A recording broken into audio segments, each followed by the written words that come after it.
こ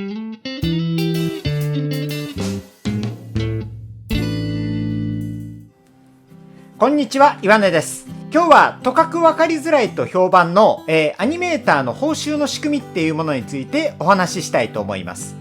このチャンネルではお絵かきやアニメーション作りに役立つ情報を発信していきたいと思っておりますので、ちょっとでも興味持たれた方はぜひチャンネル登録をよろしくお願いいたします。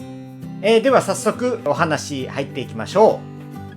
う。現在では社員やまたは契約社員っていう形で固定給をもらっている方もいらっしゃると思うんですけど、現在でもほとんどのアニメーターは個人事業主として業務委託っていう形で働いています。僕ももちろんそうです。で、個人事業主というとかっこよく聞こえるわけなんですけど、分かりやすく言うと内職ですね。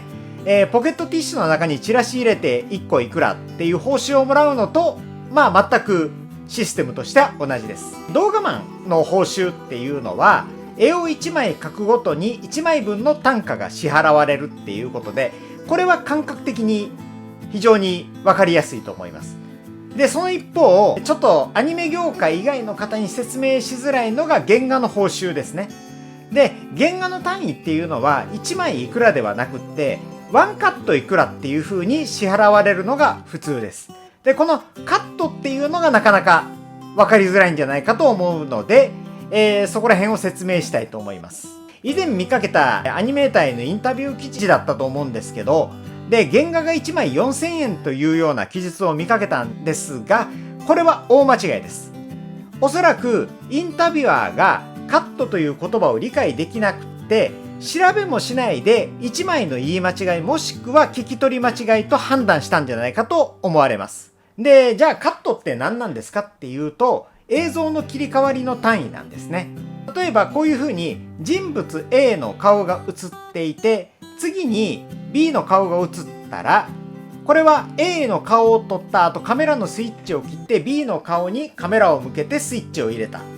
ということで、それを後でつなぎ合わせたということになります。なので、A の顔が映っているのと B の顔が映っているのは別のカットです。つまり2カットっていうことになります。で、スイッチを切らずに A の顔から B の顔が映るようにカメラを動かして撮影したものは、これは2カットとは言わずに1カットと計算します。なので、1カットが1秒足らずのカットもあれば、数十秒のこともありますし、極端な場合ですけども、映画1本1カットっていうものもたまにはあるんですけど、これは例外中の例外であまり考えなくてもいいです。で、言葉ではちょっと分かりにくいかと思いますので、以前僕が作りました自主制作アニメ風の中の風を例にして説明したいと思います。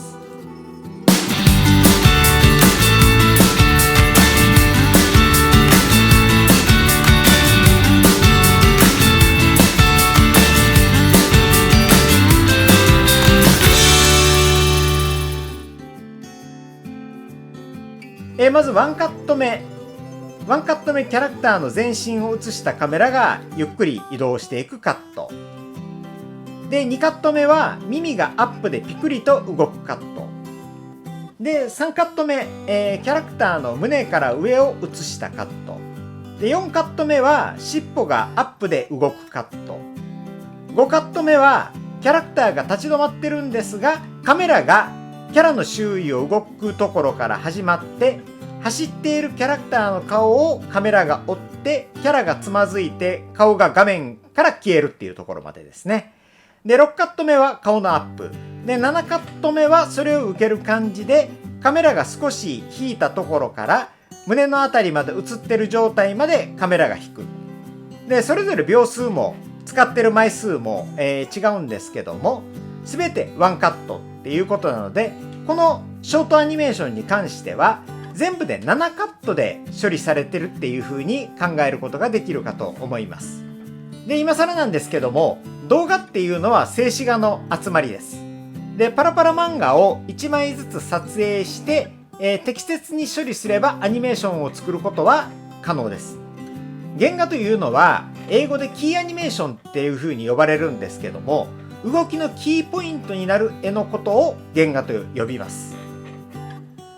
で、僕のような原画マンって呼ばれるアニメーターはこの原画のみを描くことになります。で、一方動画マンと呼ばれる人は原画と原画の間の動きをつなぐ絵を描きます。同時に原画を清書して動画に適した線に描き直すっていうのも動画マンの仕事になります。なので、皆さんがご覧になっているテレビアニメ、劇場アニメもそうなんですけど、最終的に映像になっているキャラクターの絵っていうのは全て動画マンが描いたものです。で、原画マンが描いた線っていうのは原則直接映像に映ることはありません。さて、ここからいよいよお待ちかねのワンカットで支払われる原画と動画の報酬について説明したいと思います。原画や動画の単価っていうのは作品によっても変わるんですけども、今回はあくまでも計算しやすいっていうのを前提にしまして、一例として原画ワンカット5000円、動画1枚200円と設定してあります。まずはこちらをご覧ください。で、まずはこの原画2枚で振り向いてるっていうだけですね。で、これの場合だと原画は2枚5000円、これ定額です。で、動画っていうのも原画を清書するだけなので200円 ×2 枚ということで400円ということになります。はい、こちら3コマ中3枚の振り向きになります。で、原画は同じですね。最初にやった例と同じで原画は2枚だけです。最初と最後だけ。で、間に動画が中割りとして3枚入ってます。それに原画の2枚の清書をプラスして動画は合計5枚っていうことで、動画の報酬は1000円、原画の報酬は5000円で変わらずということになります。2コマ中5枚の動きです。で、これも原画は同じですね。最初と最後しか書いていないので、原画の枚数は2枚で5000円固定。動画は中割りが5枚と、それぞれ原画2枚の清書が入るので、合計7枚を書いたということで、動画報酬としては1400円っていう動きになります。これは1コマ中11枚っていう感じですね。で、これも同じく原画は変わらず2枚で、動画は中が11枚プラス原画2枚の清書っていうことで合計13枚ということで、動画報酬としては2600円、原画報酬は一定の額で5000円ということになります。こちら3コマで全原画っていう風な動きになってます。で、これの場合だと全部5枚とも原画になってます。原画っていうのは先ほど申し上げた通りワンカット単位で支払われるので5枚書いても定額の5000円で変わらずです。で、一方動画は単純に原画の清書をする5枚だけですね。中割りとして自分が絵を作ることはないんですけども、原画の清書を5枚するっていうことで、1枚200円 ×5 枚ということで、このカットに関して動画の報酬は1000円、原画の報酬は変わらず5000円ということになります。先ほどの、3コマ全原画にした動きの間に、それぞれ中割りを1枚ずつ入れてあります。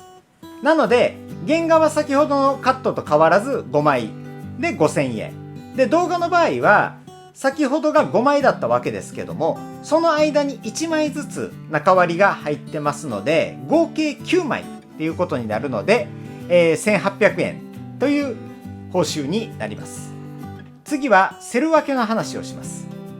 アニメーションを作るときには見た目には1枚の絵であったとしても、作業効率を上げるために複数のパーツに分けて絵を描くっていうことがあります。デジタルでイラストを描く方だとレイヤーを使っている方が多いと思いますので、それを想像していただくとイメージしやすいかと思います。で、今回この説明用のキャラクターの髪を揺らすために髪の毛を別セルにしてあります。ラスト顔は止まってるけども髪の毛だけ動くっていうことで、原画枚数としては髪の毛の枚数が増えてますので、4枚書いてあります。原画4枚、こちらは定額で5000円で、一方動画の方は振り向きの顔の動画として A セルが5枚で B セルが3枚合わせて8枚ということで、1600円っていうのがこのカットでの動画報酬っていうことになります。こちら先ほどの前弦側に間1枚ずつ中割りを追加したものに最後 B セルとして髪の毛の揺れだけを追加してあります。なので原画としては7枚描いたっていうことになりますが、報酬は変わらず5000円で、動画の方は A セルが9枚プラス髪の毛の揺れとして B セルが3枚ということで、動画報酬は2400円ということになります。今回セル分けしたのは髪の毛だけなんですけども、複数のキャラクターが同一画面上で動き回ってて、それぞれの髪や衣装、アクセサリーなどが揺れたりするシーンだと、場合によっては Z セルこれを超えることもあるんですけど、さすがにここまで超えるっていう Z を超えることはめったにないですね。今はデジタル撮影なのでそういうことも可能になったんですけども、アナログの場合は物理的な限界、セルが完全な透明じゃないっていうことと、セルそのものに厚みがあるので、あんまりにも重ねすぎると上と下でピント位置が変わったりとか、そういう問題が起きるので、重ねられる枚数っていうのにはおのずと限界があって、せいぜい通常は E セルまでだから5枚ですね、5枚重ねぐらいが妥当なところでした。なので本当にたくさんのキャラクターが動く場合はなんとか無理やり1枚のセルに書き込むっていうことをしないと、撮影できないっていうことになるわけですね。でもちろんキャラクターが増えると現在のデジタルであったとしてもやっぱりかなり複雑なことをしなきゃいけないわけなんですけども、でもアナログに比べると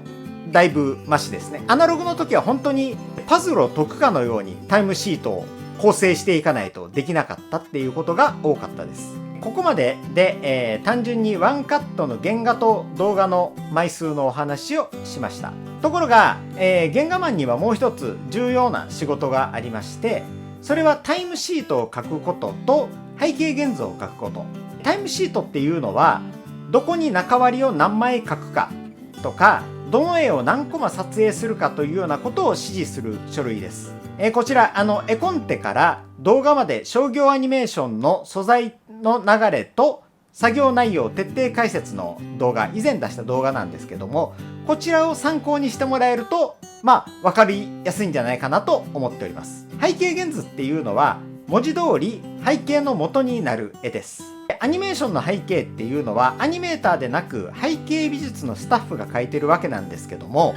どんな背景がどういう角度でどう必要なのかっていうことを伝えるために背景現図って言われるいわゆる下書きのようなもんですね。それを書くっていう仕事があります。なので、先ほど説明したこの振り向きのカットに、背景があったならば、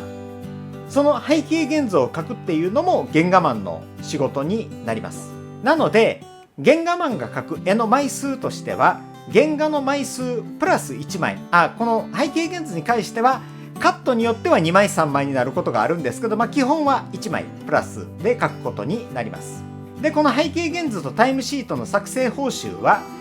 先ほど言ったカット単価、今回の例だと5000円の中に含まれています。で一方動画の方もこの原画マンが書いたタイムシートを動画用というか撮影用に書き直すっていう作業が発生しています。動画っていうのはワンカットあたりいくらでもらってるわけではないんですけども、このタイムシートを書くっていうのは動画の仕事の中に含まれています。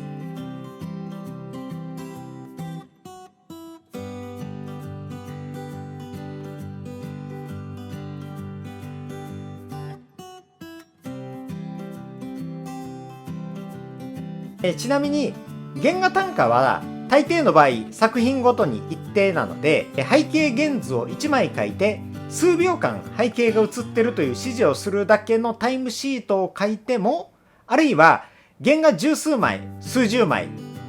書いて複雑なセル分けのタイムシートを書いたとしてももらえる報酬は定額です。つまりワンカットあたりの原画枚数が多くなればなるほど1枚あたりの単価が安くなるということになります。例外はあるかもしれないんですけども、一般的にかっこいいアクションシーンほど原画枚数が多くなる傾向があります。なので良いアクションを書こうとすればするほど1枚あたりの報酬が安くなるっていうことが起きます。原画枚数を少なく抑えて、こういう言い方またちょっと語弊があるかもしれないんですけど、単純でつまらない動きを描くと割と楽に儲けられるって、要するに描く絵の枚数が少ないので儲けられるっていうことにもなります。だからといって原画の報酬を動画のように1枚あたりいくらっていう風に設定してしまうと、必要もないセル分けをしたり、必要のない原画をたくさん描いて、その分ギャラを上積みしようという不届きなことを考える人も出ないとも限らないので、なかなか一番いい報酬形態がどういう風なもんなのかなっていうのはなかなか難しいですね。で、あまりにも大変なカットっていうのは交渉してそのカットだけ単価を上げてもらったりっていうことはあるんですけども、手間が3倍になったからといって単価が3倍になるということはないです。せいぜい倍ぐらいですね。なので交渉するのも気力と時間が必要なので、それも大変といえば大変です。で、テレビシリーズと比べて単価の高いことが多い映画の仕事をすれば儲かるかって言われると、通常映画っていうのはテレビシリーズより高いクオリティを求められるので、時給換算すると必ずしもいいとばかりは言い切れないっていうところがまた難しいところですね。最近は高速とか半高速とか言って、原画単価の他に一定額の報酬を受け取っているアニメーターもいらっしゃるようです。ただ僕はそういう仕事の仕方をしたことがないので、そちらのシステムについてはよくわからないです。で、僕の場合は自宅で仕事をしてますので、そこから仕事部屋の維持費、冷暖房費とかその他もろもろ、消耗品費、飼料代などの経費、税金、社会保険料、国民年金などを引いたものが手取りになります。大半のアニメーターは自分で帳簿をつけて確定申告をする必要がありますので、アニメーター志望の方はそちらも勉強しておいてください。僕がアニメーターになった頃はそんなシステムはなかったか、もしくはあってもあまり一般的ではなかったんですけども、今はスタッフロールに第一原画、第二原画っていう表記があるのが割と普通になってます。